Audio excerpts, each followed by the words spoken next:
பிப்ரவரி மாதம் 1ஆம் தேதி தைப்பூச திருவிழா.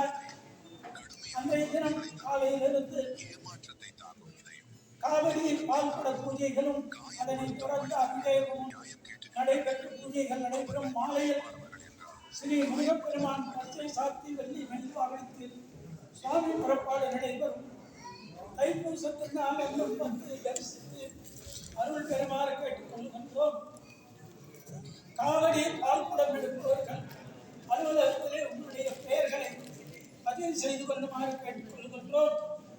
நமது ஆலயத்தில் ஆண்டுக்கு 2 முறை நடைபெறுகின்ற திருவிளக்கு பூஜையில் தை மாதம் 3வது வெள்ளிக்கிழமை திருவிளக்கு பூஜை ஜனவரி மாதம் 30ஆம் தேதி வெள்ளிக்கிழமை நடைபெறுகிறது.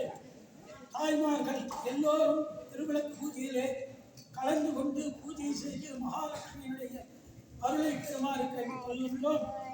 திருவிளக்கு பூஜை செய்பவர்களும் அலுவலகத்தில் நம்முடைய பெயர்களை பதிவு செய்து கொள்ளுமாறு கேட்டுக்கொள்கின்றோம்.